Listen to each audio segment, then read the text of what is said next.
Welcome! Welcome to New Thought Center for Spiritual Living. I'm Shannon O'Hurley, and I am just so grateful to get to be with you this day. If you are joining us for the first time, know that we are an inclusive, progressive, compassionate spiritual community that honors all walks of life, all people, all faith paths, all are welcome here. And not only are you welcome here, but we have mindfully and thoughtfully created a place just for you, exactly as you are. So sit back, curl up, relax, and enjoy our service. Thank you, Rev Shannon. I invite you to join me right now as we anchor our time together in prayer. Breathing into this sacred moment of now, I am consciously aware of the one presence that is all good. I know that there is only one life and one power that contains everything that is seen and unseen. I know that this power, this presence, is supreme intelligence, perfect harmony, and pure joy. This presence is the manifest love that moves in and through and as me and through all of humanity. It is this divine energy that is available to everyone in every moment. So I know that this divine energy goes forth as love this day. I know for anyone that is in pain or suffering, anyone who has been affected by the coronavirus, anyone that is grieving loss, I know they are lifted up, comforted, and blessed by love's healing energy. I claim this same perfection of love, and it radiates and emanates through each of us in our sacred community. I know our celebration is filled with light and love, peace and harmony. I know love flows through Rev Shannon and her message. I know love flows through the beautiful music and all those who participate in making this service available to us. I know everyone watching is truly lifted up and blessed. I am so very grateful for all of these blessings revealed here today. So I release this word with deep gratitude and surrender, knowing it is already done, and so it is.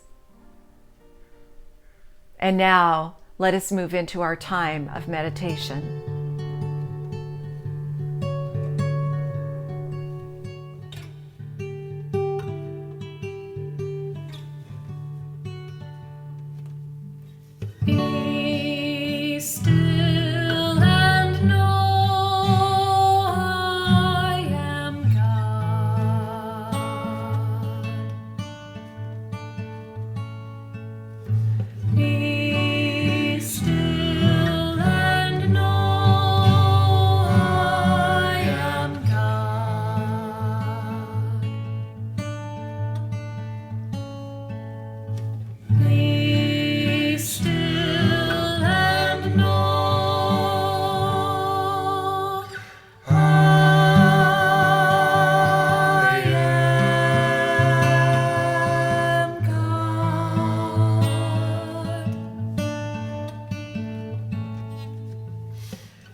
I invite us all right now to take a deep breath in as we allow ourselves to join together in meditation. So breathing in, and if you'd like, close your eyes and welcome this deep cleansing breath together, breathing in and exhaling, letting go. It is in this time to be still. And as we are in this space of being still, it allows us the opportunity to recognize the still small voice within. thus referencing the beautiful song, "Be still and know I am God, I am love, I am source." So be still in this moment, allowing your mind to drop anything that is not needed right here and right now. And with every breath to go in more deeply into that center, into your knowing, into being in this present moment. So be still and know I am life. Be still and know I am love. Be still, recognizing that still small voice within as God, source.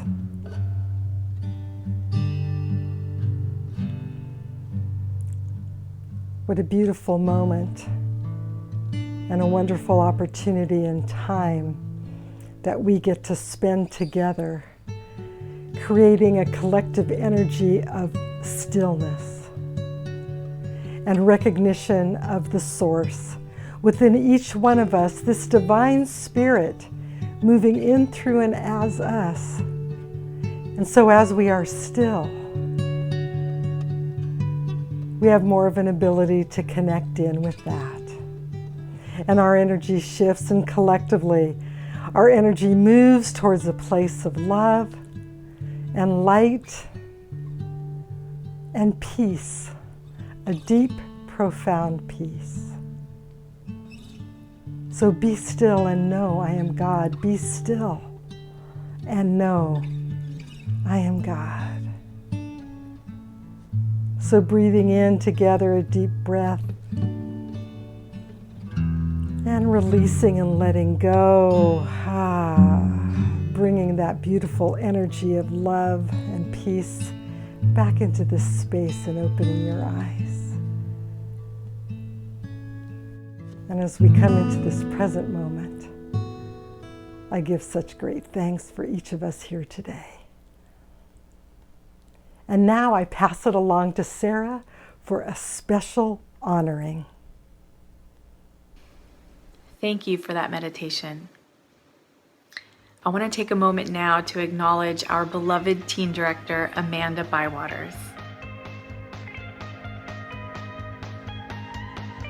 She will be moving this June with her family to Washougal, Washington.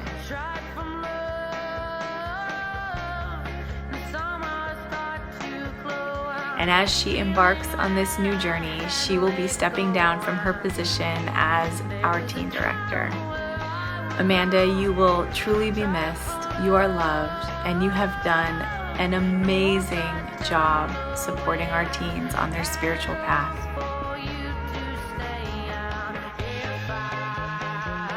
So, on behalf of everyone in our community, I say thank you for your services.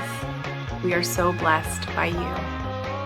Thank you for all of your hard work over the years, Amanda. All of the teens really appreciate it, and I will miss you so much next year when you're gone. This is a message for Amanda. I just want to send you off with lots and lots of love, knowing that your perfect way is unfolding and that you have the wind of the spirit of this center right behind you, and all of the music and love and laughter and thoughts and feelings are following you along your way. Blessings and love from me. Thank you all for your love and support over the years. It has been such a joy to be the teen director here and witness the teens on their spiritual journey. I just love you all. I'm gonna miss you. Sending you a big hug. Mwah!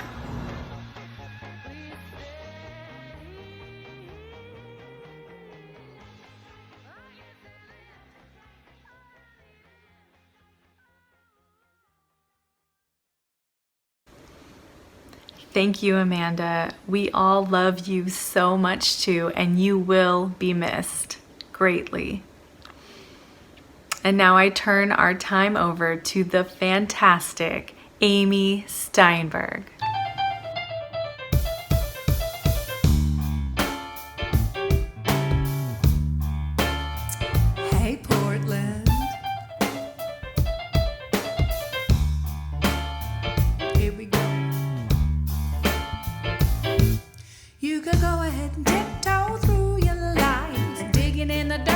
the stress on the stride.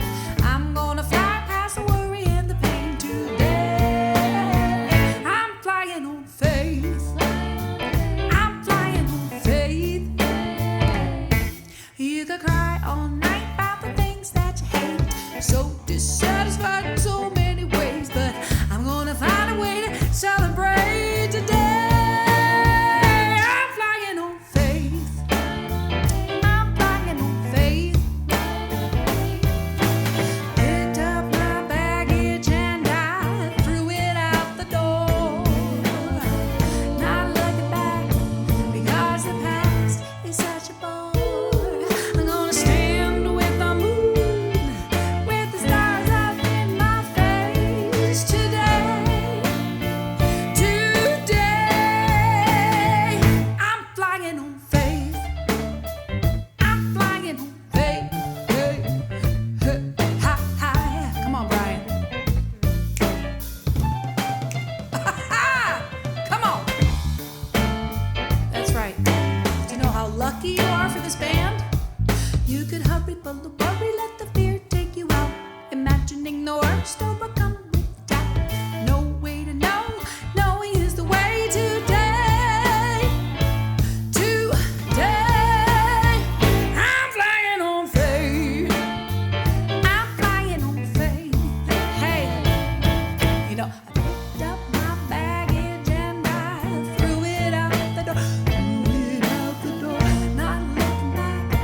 Because the past is such a bore, it's such a stinking bore. I'm gonna stand with the moon, with the stars up in my face today.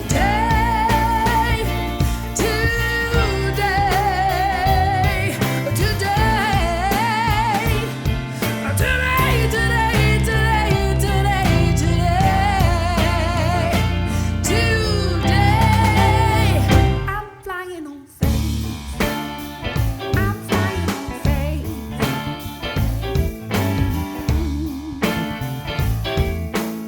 Yeah. In the dark, you can stress on the stride. I'm gonna fly past the worry and the pain today. I'm flying on faith. I messed up that part, but it was so much fun that I think, you know what? It's live. Thank you so much, Amy Steinberg. You are a goddess. Thank you so much for your love and your loving energy. Oh my goodness, such a gift for us all. And thank you also to Shelley Walker for doing such a beautiful talk last Sunday and giving me an opportunity to take a break and play in the garden and do my thing and just have some me time. So thank you for that. Thank you so much, Shelley. And to Amanda, oh my word, again, we just thank you and we love you and we will miss you dearly. Thank you for all that you have given us all these years. So this past Monday, we had Memorial Day, and I know many of us honored our loved ones who died in war, so important, and all my love to all of them. And, you know, I came across something that as I learned more about it, I realized that it was important for me to start this talk with this today, because it was something that I did not know. I didn't know the details.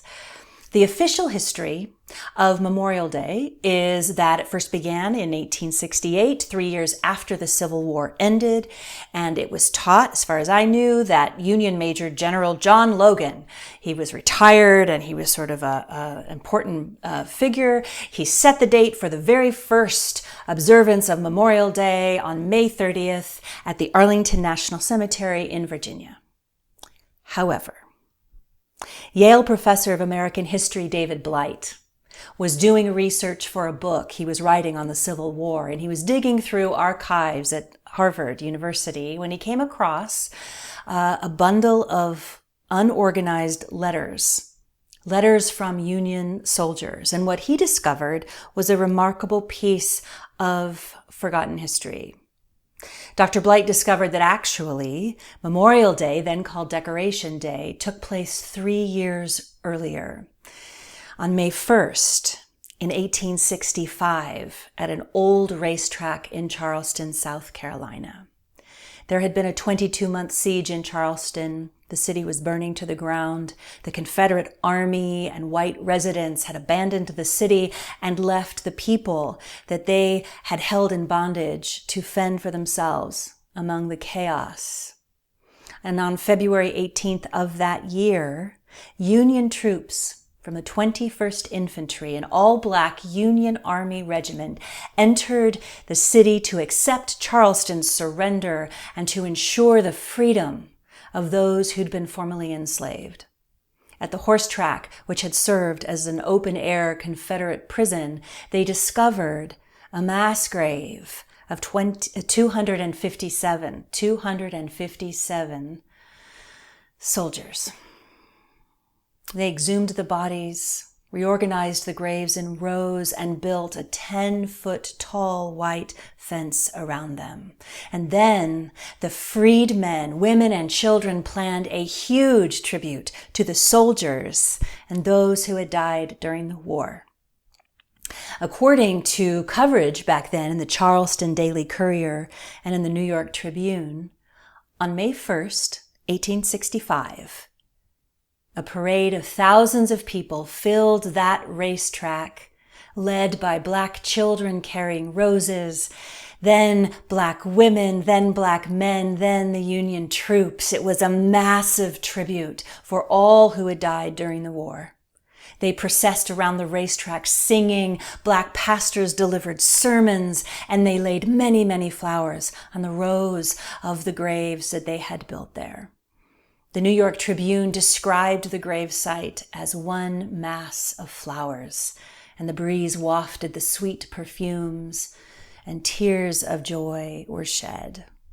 In his book, Race and Reunion, Dr. Blight wrote, "This tribute gave birth to an American tradition.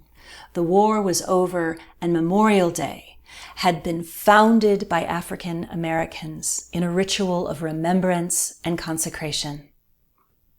So, Memorial Day, which we just celebrated on Monday, was actually started by freed slaves.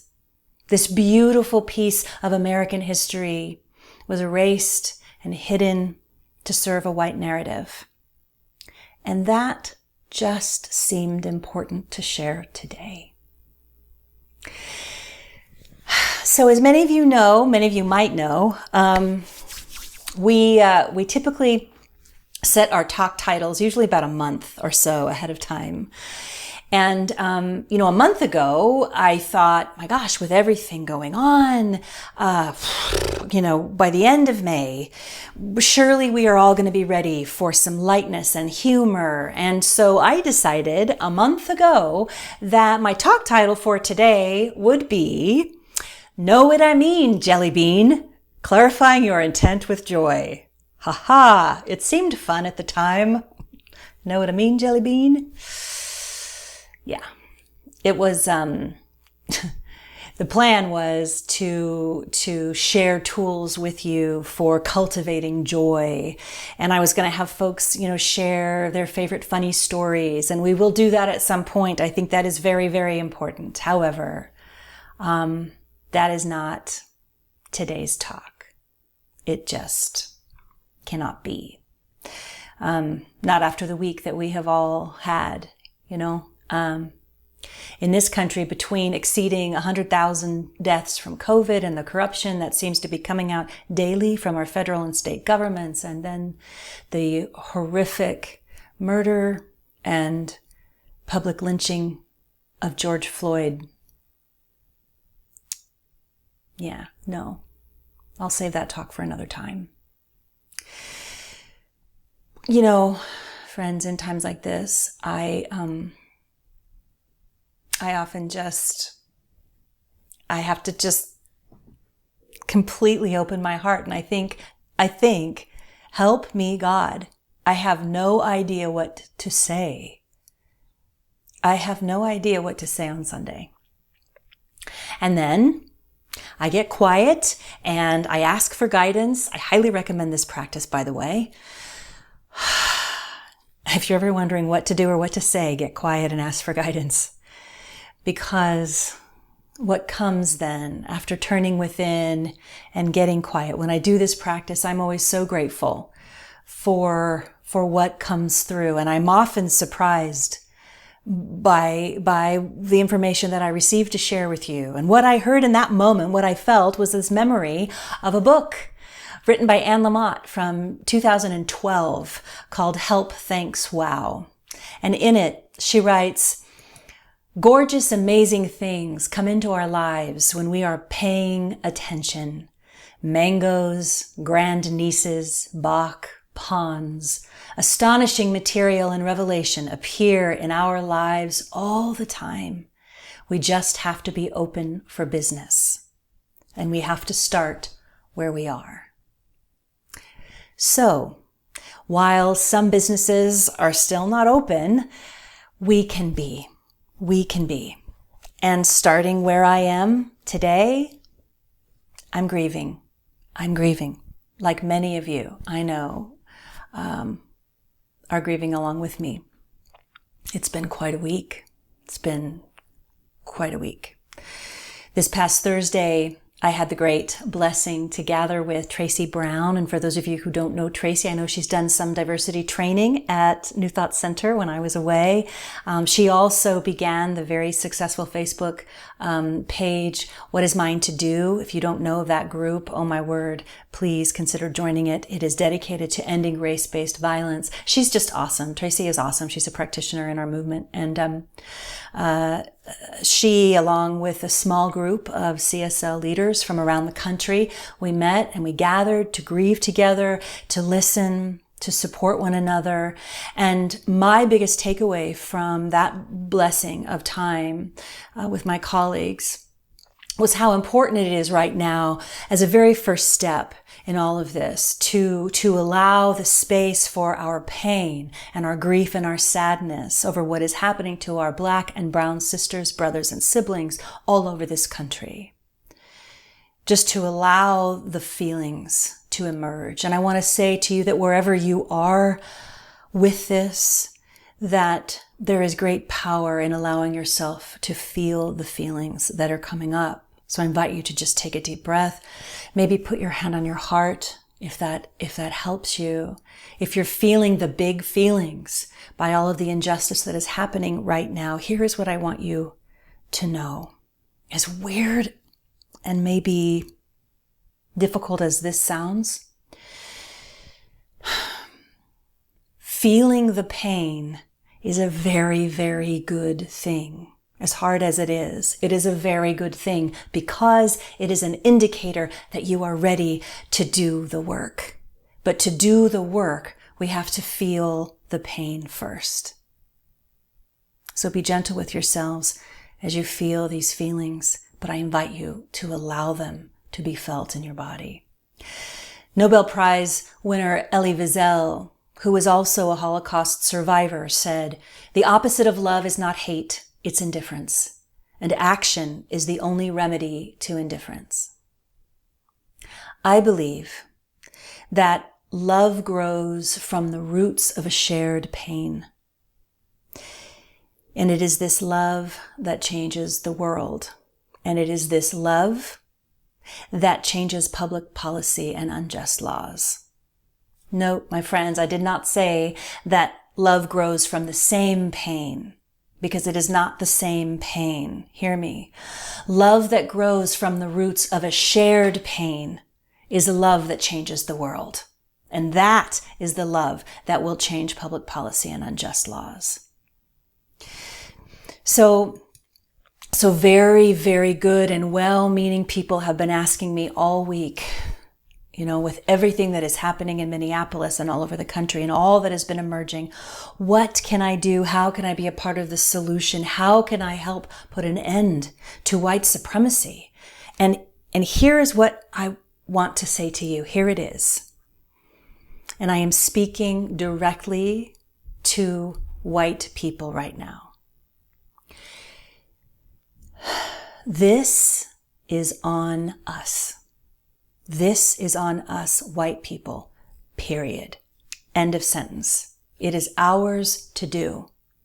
We will only be able to dismantle the pervading and violent systemic racism in our country when each of us does our own inner work to uncover our conscious and unconscious bias around race. Then and only then will this change. It is ours to do. The Buddhist nun Pema Chodron wrote, "The most fundamental aggression to ourselves, the most fundamental harm we can do to ourselves is to remain ignorant by not having the courage and the respect to look at ourselves honestly and gently."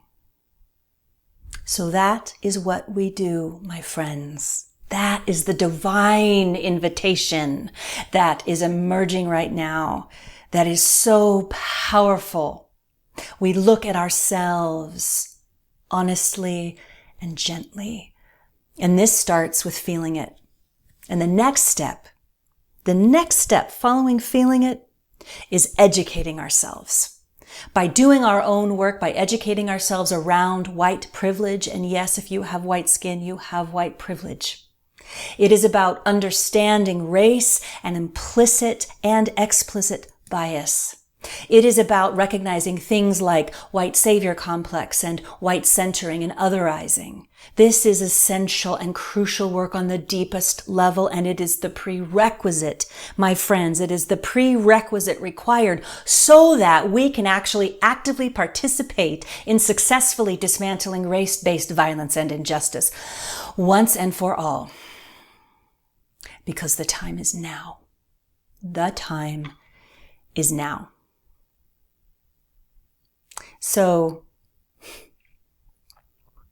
while I am just absolutely not up for telling funny stories today, you know, we've got cities burning and our black and brown communities and so much pain. Here is what I want to say. I want to share with you that Ernest Holmes said that joy is the emotion excited by the expectancy of good.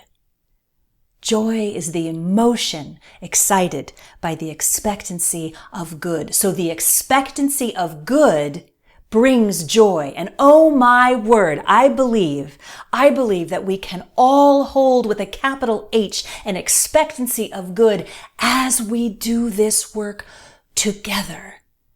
That is the divine promise, that it will bring us to good. It will bring us to God. It will bring us to joy. Earlier this week, I woke up at 3:00 in the morning thinking about George Floyd and all of those killed before him. And I couldn't go back to sleep. And I realized that I had a deep ache in my heart, a deep longing. I wanted to put love into action for our community, for the New Thought Center for Spiritual Living and our beautiful global community that visits us here as well. Spirit nudged me to write an email. And so at 3:00 in the morning, I wrote an email because, you know, when God calls, I listen. And it just so happens that we are blessed in our community here at New Thought Center to have a gender, race, and justice expert and educator, Jen Moore, as one of our very own members. And she was my 3 a.m. email. And in it, I shared with her what I was feeling, and I asked her, in response to all that was going on this week, if she would consider teaching a virtual course on this subject matter for us.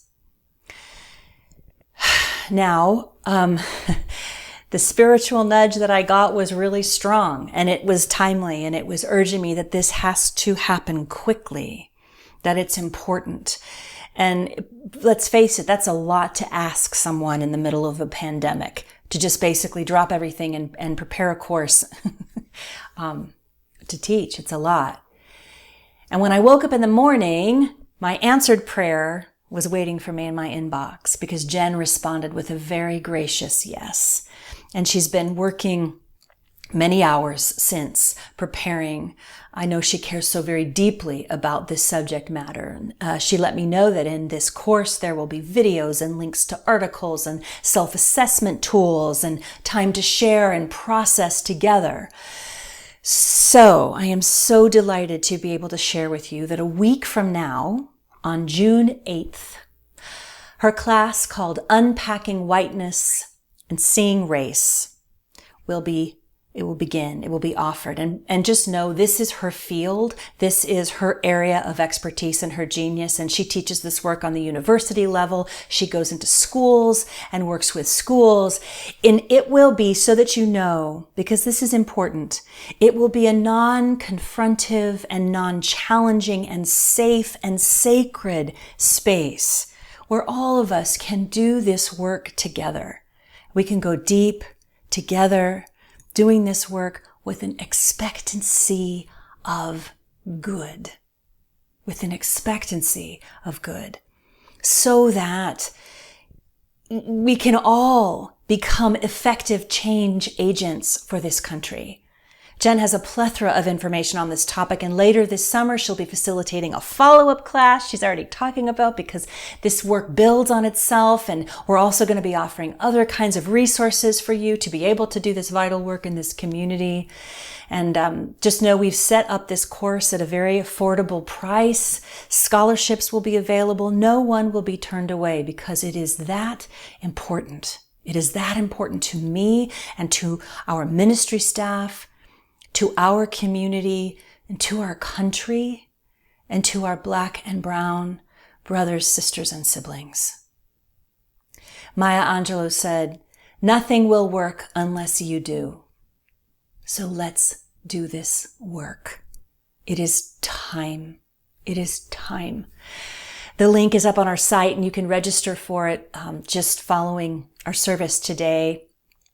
And I'll give you all that information again. We'll post it at the end of this service, so you'll have it. A deep bow to you, Jen Moore. Thank you, thank you, thank you for your sacred yes. So this work requires deep and courageous self-inquiry, and it is so worth it. Langston Hughes wrote, "My soul has grown deep like the rivers." And my vision for us is that our collective soul in this community that we all love so much will in this work grow deep like the rivers. Franciscan Richard Rohr writes, "The Lord comes to us disguised as ourselves." It's ours to do. I would like to end my talk today by telling you a story that I love, and it's adapted from a collection of wisdom stories from around the world. Just stick with me here. It's called "How Much Does a Snowflake Weigh?" It was deep winter, and the snow was falling steadily upon the hillside. A tiny mouse crept out of its hole for a little break in its long winter sleep. "Well, hello, little mouse," said a tiny bird, shivering on a bare branch just overhead. "Oh, hello," said the mouse. "Pleased to find some company on this bleak day." The mouse joined the bird on the branch. Huddled together for warmth, they both sat and watched the snow fall. After a moment, the mouse asked the little bird, "How much do you think a snowflake weighs?" "Oh, a snowflake weighs almost nothing," the little bird replied. "A snowflake is so insignificant, it carries almost no weight at all. How could you possibly weigh a snowflake?" the little bird asked. "Oh, I disagree," said the mouse. "In fact, I can tell you that last winter, right around this time, I came out here, right here, for a breath of fresh air, and because I happened to be alone that day, I sat on a big branch and began counting the snowflakes as they fell. I watched them settle on the tree. I got as far as 2,492,359. And then, when the very next snowflake fell and settled onto the big branch, the branch dropped right down to the ground, and all the snow slid right off of it. It was done for." So you see, the mouse told the little shivering bird, just that one last snowflake weighed enough to make that big branch break off and sink down all the way to the ground. And the little bird, shivering from the cold, who never thought she had much influence on the big world around her, pondered for a long time. And then, after a moment, the little bird said, I see now. It really is true that one little voice can make all the difference in the world. So, my friends, this week, start where you are. Feel your feelings. Start the work to educate yourself about systemic racism with the expectancy of good, because your voice matters and it is deeply needed.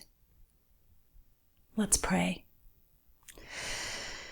I invite you to take a deep breath and just turn within. What a blessing it is to know there is one divine spirit called by so many names. It is love itself, and it is right here where I am, where each one of us is.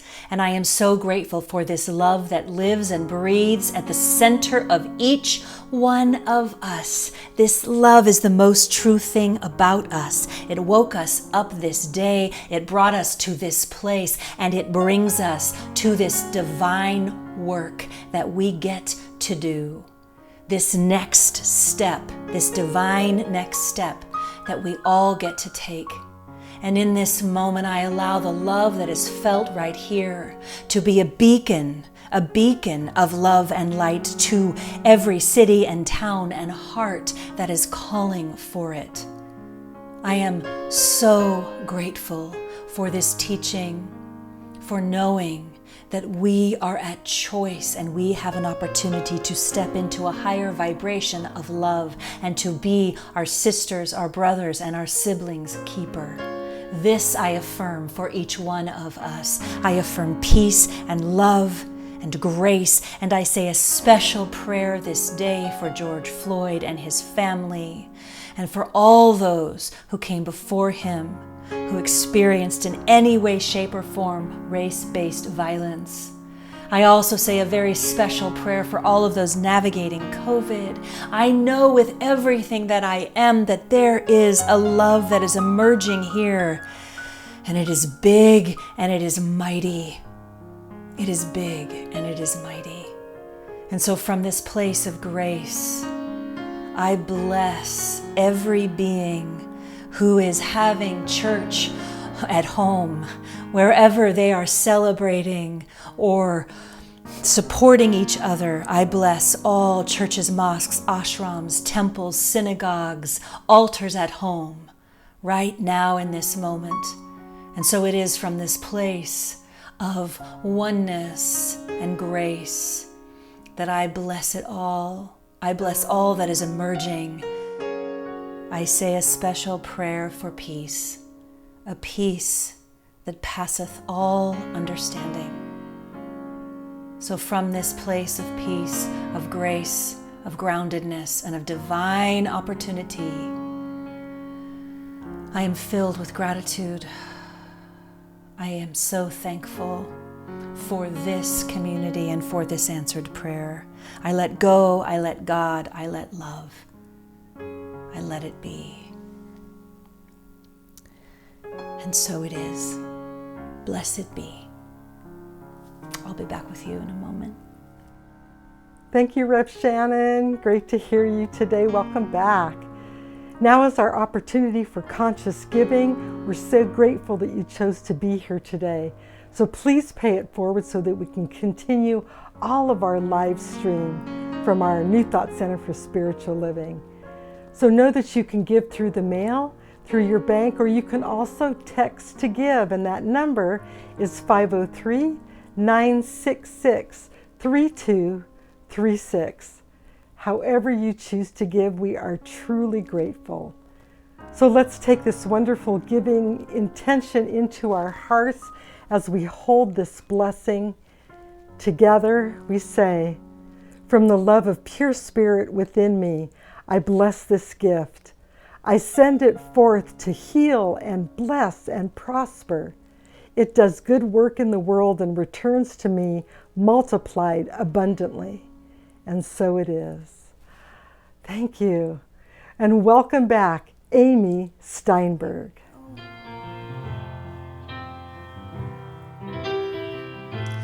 One step,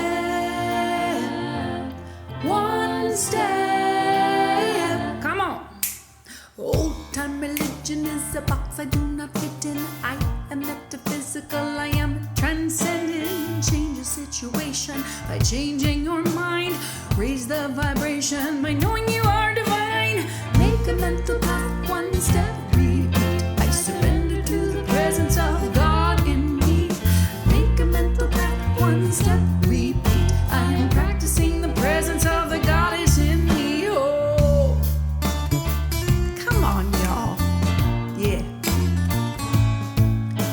What do you believe? You've got to know your truth, your potential possibility that is you. When you stand in opposition, you perpetuate the thing. What you resist, persist, so let love be what you bring.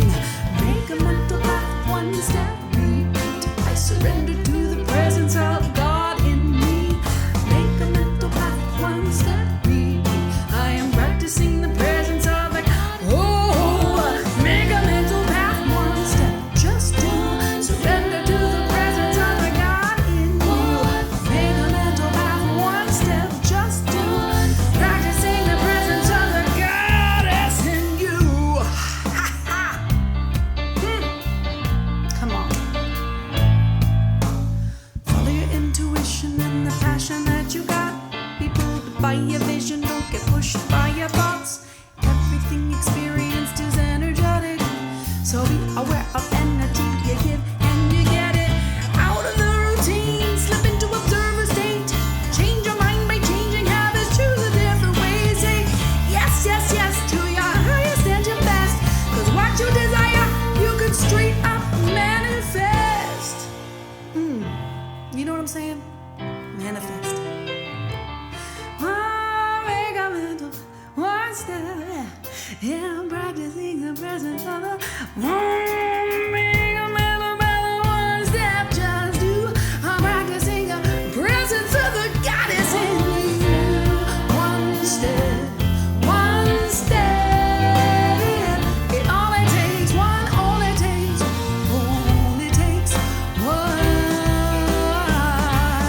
one step.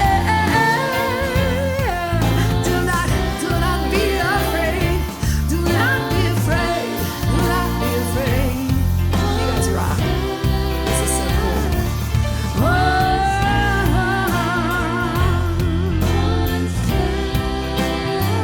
It only takes